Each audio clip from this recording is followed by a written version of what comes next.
Hey crafty friends, it's Joy here for Honeybee Stamps, and I created 2 of these little cards with a felt ornament keepsake that your recipient can take off.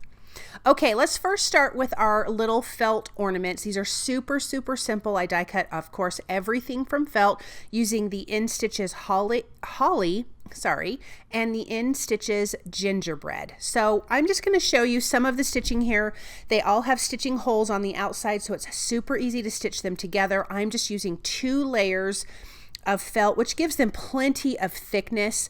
You could make them a little fluffier by cutting down some batting smaller than the image and kind of putting it on the inside if you wanted, or the inside of the leaves. And yes, but I did not do that because these are super cute as is, so simple, and I cannot tell you how much I love how this turned out.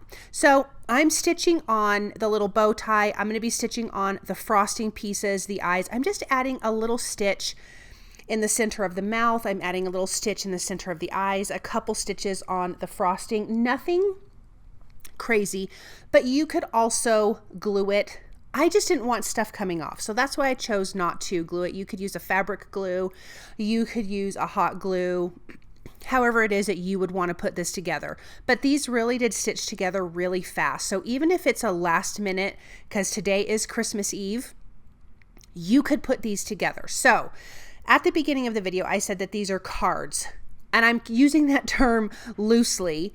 What I am thinking, these could be a few different things because they're kind of, I don't know, they just kind of work for a lot of things. So these could be something that you add to the top of a yummy treat.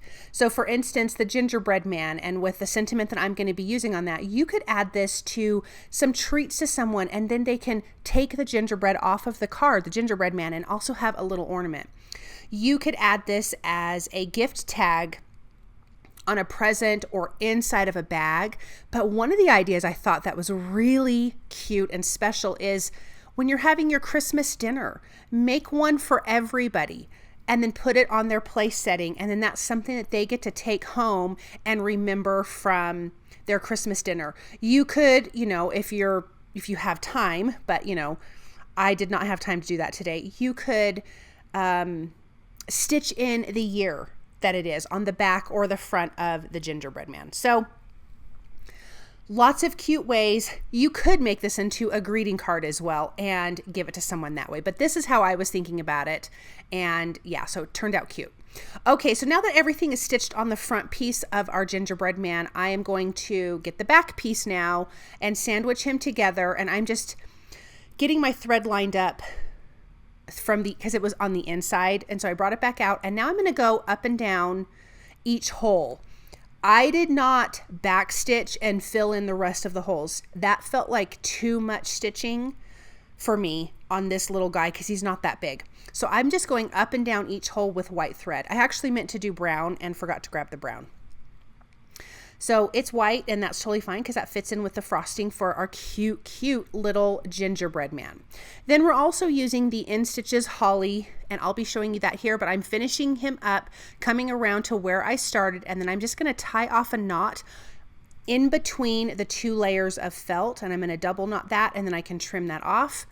And then we're going to add his little hanger piece. So I have a huge doll needle. Doll needles are big, and I threaded a piece of like baker's twine through it, and I'm going at the top of his head underneath 2 stitches between the 2 pieces of felt, and I'm pulling that needle through, and then now I have my hanger bit and it's under the stitches, so it's not going to come out. I'm just going to tie a knot at the top. This is just a red and white twine I have in my stash, and trim off the excess, and now we have a little hanger. You could do this with ribbon. I did not have small enough ribbon for that, so I did not do that.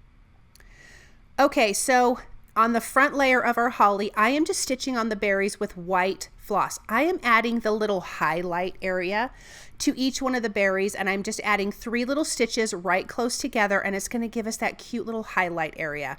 Then I'm going to sandwich these together and stitch them. Now, something I didn't do before I sandwiched them together was stitch in the vein down the center of each one of the leaves. So I did that right here I'm doing that. I'm coming in, before I stitch all these sides together, I'm going to come in and out of the middle where the vein is, and that one I will fill in every single hole, so that one will have a straight line of stitching, not with the holes in between, if that makes sense. And I will do that for each one, so it can be done, and then I just go back with my thread, kind of come out in between the two felt pieces, and then start stitching the outside edges of both felt pieces together. But I should have done that first. I just was getting ahead of myself. So I'm going to do that for all the leaves, and I'm going to go in and out every other hole, up and down. So that one's done. Let's add the little hanger bit, and I'm going to add that at the top where the berries are, because that's where I started stitching, and that's where my knot is as well. And it'll also kind of hide that, if that makes sense. So again, threading my doll needle, going under in between the two pieces of felt under 2 stitches, pulling that through. And I'm not yanking hard on this because it is felt and it can rip. So I am keeping that in mind. Okay, now let's create our simple cards, and I will show you how I got these attached and how they can be removed. And it's so simple and so easy. But how cute are those? Okay, so in my Misty, on a piece of craft cardstock, I have used these scalloped A2 card frames and die cut the second smallest one. I am lining up my first sentiment that says, "Have a holly jolly Christmas," and that is from the St. Nick stamp set. And I am going to do some white heat embossing, so I'm going to prep that with my anti-static powder tool. I'm going to use some clear embossing ink and white embossing powder, and I'm going to ink that up. And this one, of course, is going to be for the holly berries and leaves, which is a perfect sentiment for it. I love this one.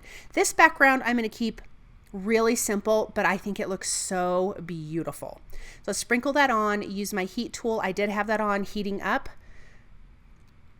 And then the next one, I'm using a red cardstock die cut from that same die and the same size. This time I'm going to use the sentiment from the Homemade with Love stamp set, and it says "Cookies for Santa," because we have our gingerbread man here, and how perfect is that?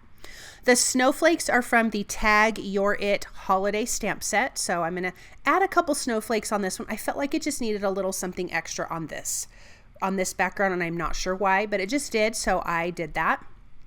So I prepped it with my anti-static powder tool, so your embossing powder doesn't stick to where it's not supposed to, only to the ink. And I'm going to sprinkle that on. I do add one more snowflake after I get this done. I'm going to heat that up until it's shiny and melted. But let's do one more small snowflake next to that sentiment. And to me, the way I lay out the gingerbread man, it looks like he's a cookie on a cookie sheet. That's what it looks like to me. So I'm like, this is totally perfect. So this one's like perfect for a treat bag, or a plate of treats or whatever it is. And I think the other one just could be on anything. And then I have die cut from white cardstock, and using the Tag Your It holiday, I have a thing at the bottom that says "Handmade with Love," and then the "To and From." And I'm going to do that for both. And this is going to go on the back of both cards. So let's do that. Now I'm going to glue those together. So we are going to be using the memo pins from Tim Holtz to hold our pieces on here, so it's easily removable. And these cards aren't meant to be kept because they're going to have holes in them, 2 little holes in them to put your memo pin through. But I realized I probably could have done it just on the front part. So I'm using a pokey tool and poking through my felt through the back piece of my cardstock. I'm bringing that memo pin in also with a little bell from the Tiny Bells from Tim Holtz. And then I'm going to poke another hole. I'm sorry, my stuff is out of view, you guys. I had to get it close to my face. I poked another hole parallel to that one. And then that way I could slide the pin in and it's not going to poke you. But everything is hidden behind the felt. And even the hole is a little bit under the berries. So when you pull it out, you're not even going to notice that there was a little hole in the felt at all. But now I have the cute little bell and that memo pin. You can just pull that out. They can take off their cute little ornament keepsake, and they can toss the card because it's no big deal. So I'm going to do that one more time, and I'm going to place the hole kind of underneath the gingerbread man's bow tie, and I'm going to hook on a little snowflake charm. This is from Tim Holtz Christmas Noel, and I'm going to place, I poked a hole, and then I'm going to poke the second hole parallel to that, so I have a place to slide my pin into, so at the end is not sticking out. So see that little hole there? I'm going to slide that in. It does bend your card a little bit. It is not a big deal. It is absolutely not a big deal. So I'm just trying to get that in there. It was a little bit of a struggle because I think I had the hole a little too close. And then we're going to place him on an angle because he looks like a cookie on a cookie sheet. And then let's take a look at these up close. How darling is it? And I think the pin and the bell are something else they can keep too. I think both of these turned out so darling. I love the idea of these, and I hope that you guys enjoyed these projects and this video. I hope you guys have a very Merry Christmas and a happy holiday, and I'll be back soon with another video. Bye!